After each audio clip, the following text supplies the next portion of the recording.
So, I've been thinking. I stopped playing my favorite game sometime in January, the game that had utterly consumed my life for over 2 years. I'd been playing it before I even started making content on the internet. And an earlier permutation of this video would have largely revolved around analyzing the game itself, why it had lost its luster after so many years. I have spent a long time thinking about Tarkov. Minuscule decisions the devs have made in one or another direction, and their ripple effects. I probably would have even made some incredibly tired joke about how I'd escaped Tarkov. That's not this video. Because, honestly, not only does it not matter why I personally am not as interested in the game as I once was, you, the viewer, probably don't care. And if you do, you shouldn't. What I realized more recently was, this wasn't the first time. You see, each and every one of us has interests, which to varying degrees we fixate on. For a time being, Hunt Showdown was my favorite game for around a year. I put 1,000 hours into it, and one day, I no longer wanted to. Before that, it was Apex Legends, about 2,500 hours into that game. Every period that I went through of quitting my #1 game was preceded by a period of mental shift, where playing it felt like a chore, where I would see all these issues that never used to bother me, where I would try to explain to people how and why the game used to be more fun in this or that way when I had first gotten into it. Only with Tarkov, that feeling was magnified. The pull back was stronger than ever before. Addiction is a scary word, and while we often throw that term around in discussions like this, there's something more distinct happening here. Why do people defend or attack a game like Tarkov with such fervor? Why does something as simple as not playing a game feel so significant? There had to be an explanation outside the state of the game itself, and with some digging, I've begun to understand a bit about what it might be.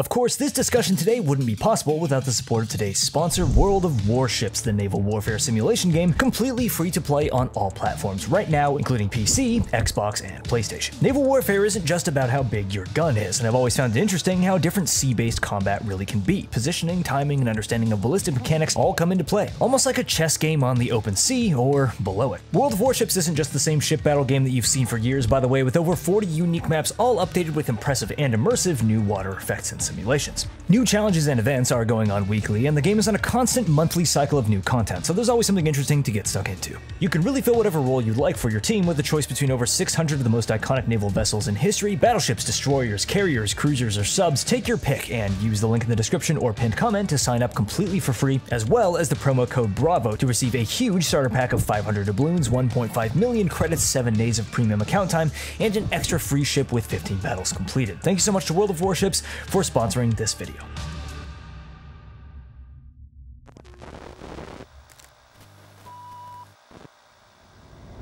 We all understand what conditioning is, right? Pavlov's dog is one of the most famous examples. In the test, the dog would salivate when food was presented, with a bell being rung simultaneously. Eventually, the dog would salivate at the sound of the bell alone. Association with reward, it's a big part of Tarkov's gameplay, or honestly any game like it, extraction or battle royale shooters. But the brain isn't only susceptible to reward conditioning, it will also be conditioned to feel fear. Quick crash course in neuroscience. Fear and aggression are handled by the brain's limbic system, part of which is the amygdala, a structure whose roles include detecting and responding to danger, emotional learning and memory, amongst other things. It's part of how a false fear can be conditioned. An innocuous tone along with an electric shock will, of course, activate a fear response, but with repetition, the tone by itself without the shock will activate the response on its own, a false fear through conditioning. The default state of the brain is actually to trust. The amygdala learns vigilance and distrust through conditioning. So here's where it gets interesting. The expectation of pain or reward both activate the amygdala, the fear response, equally. Simply presenting a subject with reward, say a pleasing picture, they feel pleasure, but make the subject work for the reward by pressing a button, say, and the amygdala is activated. I might receive reward by pressing this, but I might not. What I'm saying is the anticipation itself, that expectation of change, is actually activating the fear response, whether the anticipation is of something good or something bad. The pursuit of reward inherently contains this element of dis-ease, of anxiety, of fear. So with that speedrun of brain science out of the way, here's where it ties back in. This activation, this fear and anticipation cycle of dopamine and adrenaline is the Tarkov grind. or the Hunt Showdown grind, or the engagement loop of almost every competitive online shooter game with a risk or reward element. But this feedback loop, in the case of Escape from Tarkov, extends past the game itself. The community, the news cycle, engaging with the game in its entirety revolves around this same cycle of adrenaline, dopamine, anticipation and loss, fear and reward. Will I get a kill for my quest this next round? Will this audio bug get fixed? Will my cheat report go through? Will there be a Bitcoin in this safe that I'm loading? Will this headshot connect? Will the next patch fix my stuttering issue? Will I get a good spawn? Will the devs solve the cheating problem? Will I win this 1v1 if I push the corner? Will the game ever get released? Engagement with the world of Escape from Tarkov is conditioning. Conditioning for continued engagement with the game, in a way that is exciting, stressful, rewarding, and anxiety-inducing all at once.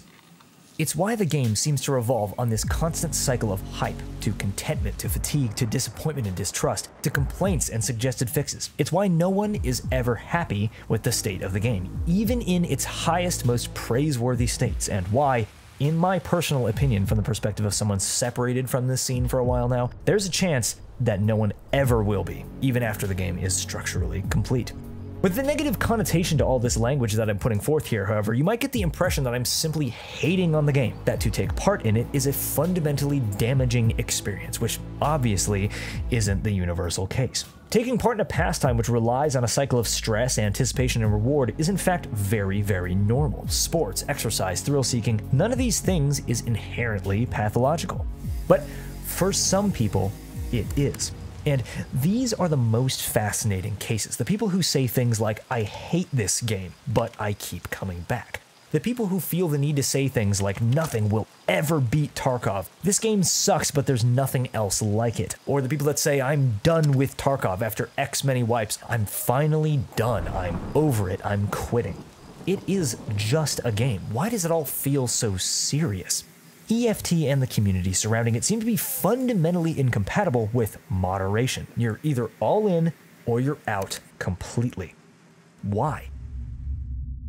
One of the most fundamental phenomena in human society are in and out groups, not even remotely unique to games fandom. The human mind is extremely prone to discrimination of others as either in or out. In other words, part of the group that you belong to or not.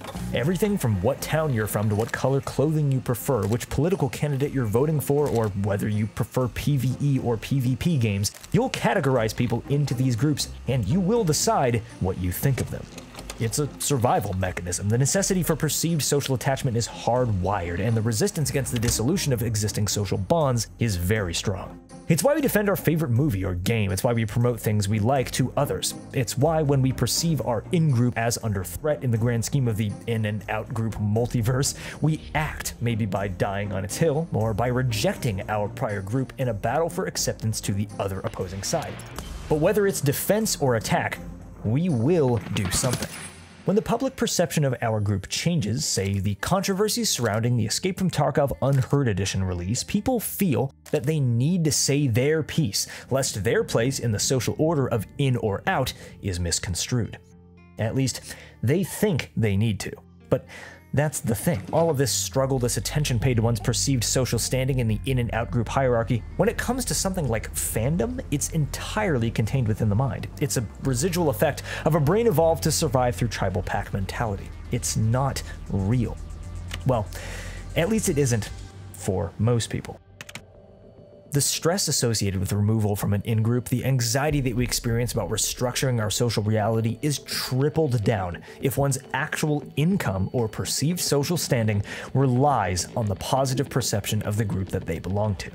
I simply stopped playing Escape from Tarkov, the game for which my life had utterly revolved around for 2 or more years, when I simply found that I didn't want to play the game any longer.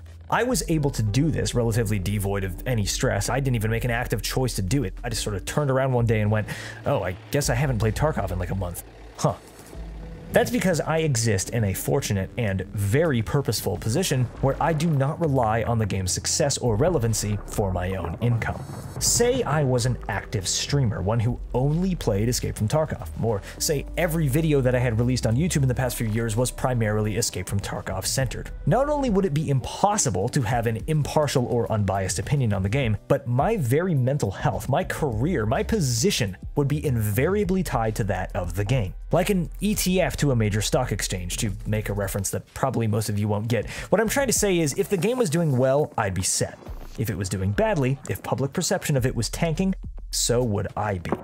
And when things are going badly, our stress increases. Our fight, flight, or freeze response begins to trigger. We feel the need to either defend our position, switch sides, and attack our prior position, or just give up on everything entirely. A game like Escape from Tarkov seems to exist within a state of constant flux in order to stay relevant in our dopaminergic cycle-driven minds, and yet through flux, through constant need for progression and change, it constantly risks loss of relevancy. We've seen it happen to the biggest properties in the world. And in a world in which business seems to revolve around a need for constant relevancy, it's likely that we're gonna continue to. This cycle, pain, stress, anxiety, release, and satisfaction, distrust, and pain again, it's literally impossible to reject, to shove away through finding something wrong with the thing that we once cared for and defended. The opposite of love actually isn't hate, it's indifference. Was I addicted to Escape from Tarkov at one point in time? Almost absolutely yes, I was. A year or so ago, before I was doing content creation, I legitimately felt uneasy at the thought of not playing the game. I had this guttural, intuitive sense that one day I wouldn't want to play the game anymore, and that was kind of scary. I'm the sort of person who fixates on something, who devotes my whole mind to it, and then one day I just don't want to anymore. And, so yeah. Maybe it really is more about me than anything else, but I guess that's kind of the whole point. People out there in the world shouldn't really care whether someone else is into the thing that they like or don't like. You don't have to explain why, you don't have to attack other things that aren't like it. You can just play. It really can be as simple as that.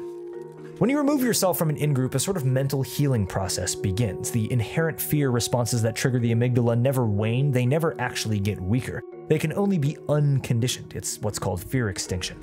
By teaching the brain through repetition that something like leaving the group that you were once part of isn't dangerous, the fear response will get weaker and weaker. You'll see that, oh, my whole life hasn't completely fallen apart because I stopped doing this thing that I wasn't actually enjoying. When you leave a scene, a certain music or movie fandom, say a social circle, what have you, you begin to see it with a more rational and clear-minded perspective. When you were in the midst of it, it felt like the coolest thing in the world, so much so that you would defend it to the ends of the earth. But with some distance and perspective, maybe it's just one of many cool things that you happen to be into at the time. The positive memories that I made through engaging with EFT over the last couple of years will never be taken away from me, and if or when I ever feel like picking it back up again, I'm sure that I will. But if something doesn't bring me joy to engage with, if a game or whatever else is actually upsetting me, I'm just gonna turn it off.